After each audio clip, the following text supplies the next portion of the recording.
Assalamualaikum warahmatullahi wabarakatuh. Kembali lagi di channel Prayoga Muhammad. Gimana kabar kalian semua? Semoga baik-baik saja ya, dan dilancarkan segala rizkinya. Kemarin malam pada nonton bola nggak yang rame banget di GBK ya, dan disitu pun dihadiri oleh Pak Joko Widodo. Ketika itu Pak Jokowi turun untuk menyalami para pemain. Tapi anehnya ada rakyat yang berteriak Mulyono. Sudah benar-benar ya, berani sekali mereka meneriaki presiden dengan nama Mulyono. Padahal kan namanya Joko Widodo, kenapa kok dipanggil Mulyono? Wah, bener-bener ini. Nah teman-teman semua, kita lihat dulu videonya.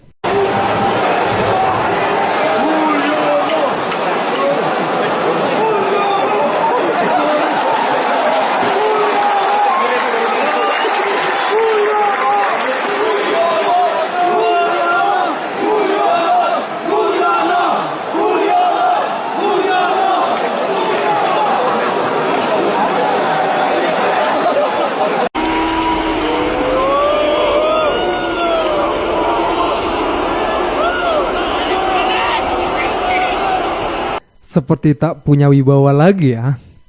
Kok bisa gitu rakyat memanggil Mulyono di depan mata presiden? Mungkin ini karena sudah puncak kekesalannya ya kepada Pak Jokowi. Ya itulah yang terjadi saat ini teman-teman semua. Di akhir masa jabatannya sepertinya Bapak Mulyono ini benar-benar sudah tidak diinginkan lagi oleh rakyat gitu ya.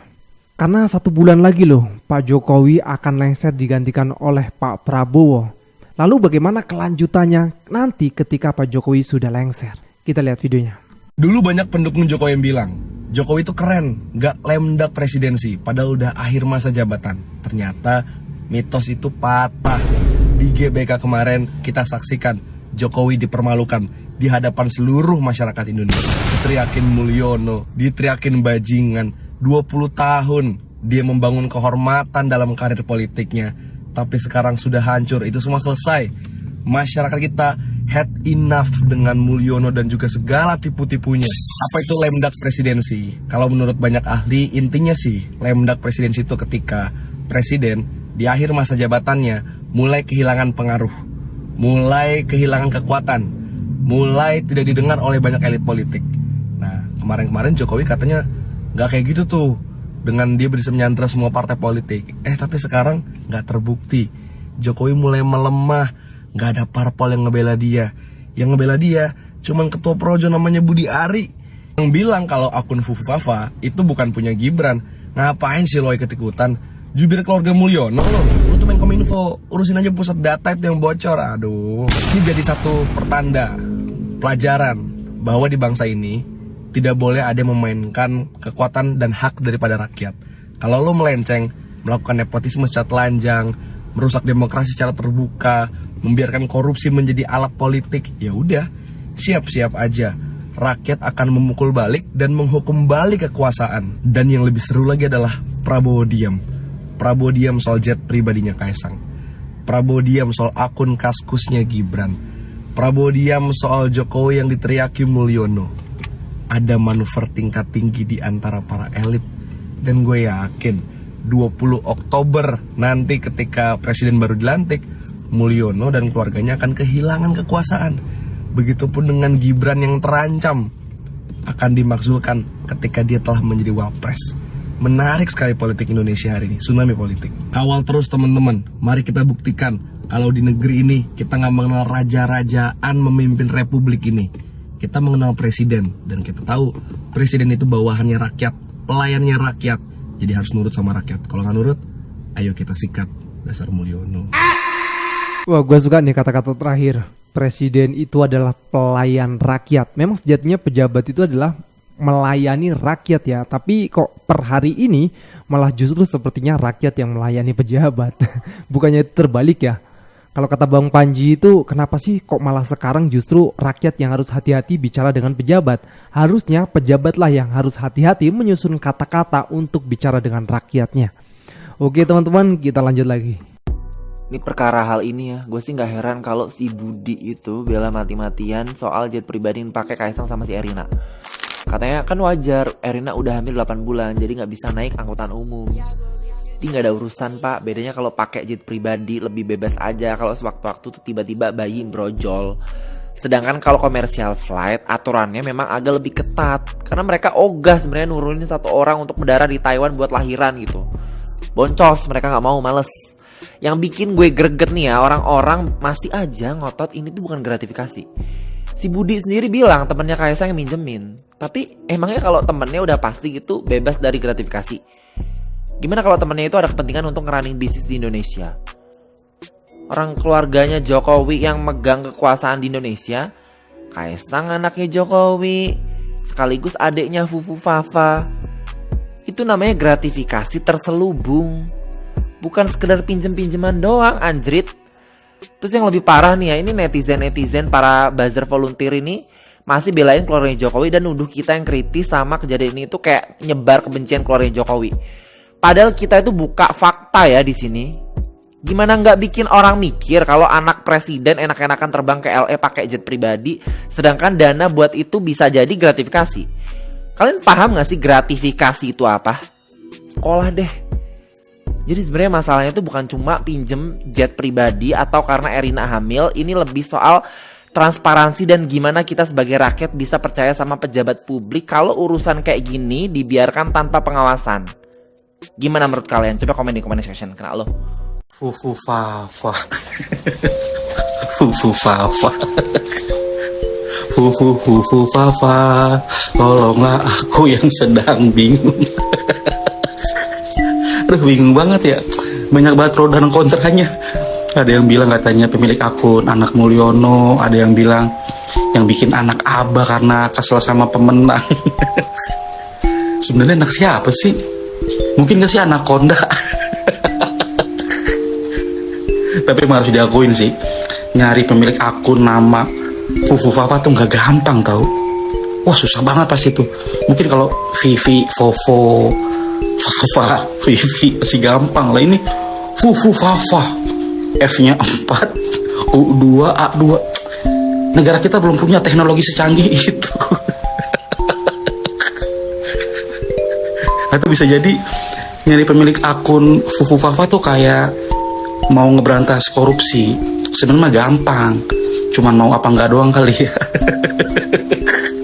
Ini mah kalau rakyat jelata udah ketangkep ini. Ya hikmahnya mungkin buat lu yang lagi kesulitan ekonomi nih, tunjukin aja kalau lu lagi susah, lagi butuh duit. Namanya rezeki mah ya, siapa tahu lu lagi bengong gitu, disamperin orang terus diiming-iming miliaran rupiah, disuruh ngaku pemilik akun. Peluang bisnis tuh. Ah, itulah, sabar aja lah. Orang Pak Menteri juga bilang suruh tunggu waktu. Tunggu waktu apa tunggu briefingan ya? Gak tahu, tanya yang mau tanya saya. Ada nggak sih Gibran itu selalu bikin bancengannya jadi branding? Kayak pakai rompi petugas parkir, Samsul, sampai rela di roasting. Gibran menjadikannya sebagai kekuatan. Kaisang pun sama. Ketika dulu ramai sebutan cebong, ia membuat topi kolektor kecebong. Keluarga ini memang jenius deh untuk hal-hal yang remeh. Tapi begitu Fufu Fafa mencuat, kok treatmentnya sangat berbeda ya. Tidak selentur biasanya nih. Kenapa nggak langsung bikin kaos atau ganti nickname di sosmed, Mas? Daripada nyuruh kodok Zuma nyebokin, mending undang Kiki Saputri buat acara roasting. Pasti langsung berhenti itu, Mas. Berhenti karirmu. Bener juga ya, berhenti karirmu. Aduh, luar biasa. Nah teman-teman semua, ini juga ada video nih dari Total Politik mengenai mungkin mengcounter gitu ya anak-anak abah yang mau mencoblos 3 atau golput gitu ya. Dan katanya sih itu bisa kena sanksi gitu. Tapi ada penjelasannya langsung nih dari netizen. Kita lihat videonya. Hati-hati, kampanye golput di pilkada berpotensi dipenjara dan didenda. Mentang-mentang ada gerakan coblos semua, lantas saja bikin kritik kayak begini, nakut-nakutin. Awalnya bilang dipidana, tapi belakangnya bacain undang-undang yang nggak ada korelasinya tuh sama kata-kata yang pertama. Maksudnya apa? Hah? Gila. Yang bener dikit lah.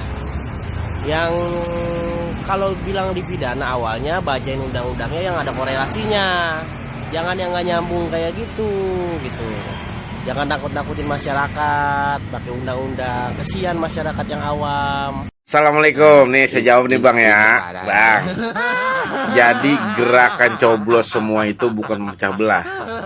Anda bilang katanya Kami katanya cerdas, berkeadilan bagi semua. Tapi kau memecah belah. Memecah belahnya di mana, Bang? Justru saya mempersatukan, Bang. Jadi mempersatukan 3 paslon jadi satu, kita tusuk bareng, jeder. Begitu, bukan memecah belah.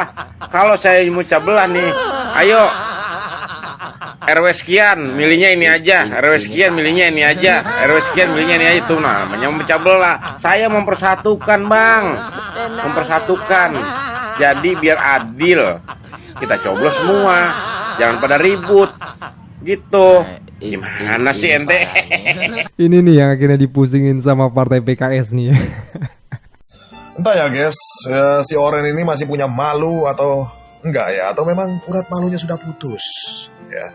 Jadi si Oren ini sebut coblos 3 merusak demokrasi.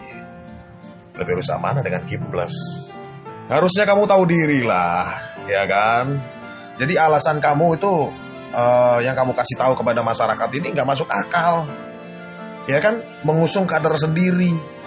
Kan udah diturunin thresholdnya menjadi 7,5%. Kenapa nggak calonin kadermu sendiri menjadi gubernur?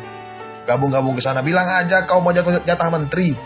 Pak Ahmad Saihu presidenmu aja udah bilang begitu kan, ayolah ajak-ajak kami lah. Gak bisa dipercaya ya guys ya. Dulu teriak-teriak tolak IKN dengan alasan bla bla bla bla. Sekarang bilang IKN karya anak bangsa. Aduh, pret. Ya, nggak ada partai ahlakul karimah apalah. Semuanya kalau udah kena kekuasaan udah beda lagi ngomongnya. Nanti di luar teriak-teriak lagi. Ya kan? Jadi mereka teriak-teriak itu bukan untuk membela rakyat ya guys ya, tapi untuk mendapatkan kekuasaan, duit. Nah, Suswono berkeliling ke sejumlah kantor DPC PKS di Jakarta. Suswono ingin kader dan relawan PKS memahami kronologi sehingga partainya tak bisa mencalonkan Anies Baswedan di Pilgub Jakarta. Lah, ngapain? Ngapain coba? Kampanye, woi, kampanye. Tunjukkan program-program dan gagasannya, malah klarifikasi. Ngapain? Aduh. Katanya rugi ngusung Anies. Udah nggak ngusung kan, ya bersyukur dong udah nggak rugi. Malah klarifikasi apa coba? Kan realistis kan, dapat posisi wagub dan kursi menteri kan? Kena lo PKS. Aduh, kacau bener pokoknya ya. Ternyata kena juga dia. Oke teman-teman, ini yang terakhir ya, soal Fritz Alorboy gitu ya, yang mencoba untuk menantang Bung Rocky Gerung ya. Sebenarnya ini malah sungguh sangat memalukan ya videonya ya, dan banyak juga yang akhirnya yang speak up bahwa mengatakan Fritz Alorboy itu lah ngapain kayak gitu loh, bikin malu aja gitu. Tapi ini lucu juga ini dibahas karena Bang Coki langsung berkomentar soal ini ya. Langsung aja kita lihat videonya. Ada Bang Rocky Gerung, kapan nih kita ketemu? Saya tunggu-tunggu kok tidak ada kabar. Bang Rocky Gerung ini takut ya. Kita lah jumpa ayo, ayo. Kau pansos sekali kau kutengok. Pengen kali kau numpang viral sama Rocky Gerung kau kutengok. Caper juga kau. Sama aku lah kau jumpa ayo. Aku murid Rocky Gerung ayo. Tapi nggak usah jumpa debat, jumpa di atas ring. Yo, main kita yo di atas ring ayo. Nggak usah caper-caper kau sama guruku. Dari tampangmu nggak selera orang nengok.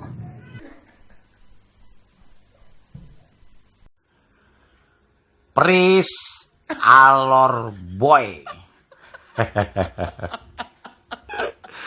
Udah lama kita nggak jumpa nih, Pris. Aduh, Pris, kaget juga gue lo nantangin Bang Rocky, Pris. Kita ini cuman sekelas cecunguk di TikToker, Pris. Beda sama Rocky Gerung. Kepedean boleh-boleh aja, tapi tahu diri juga harus.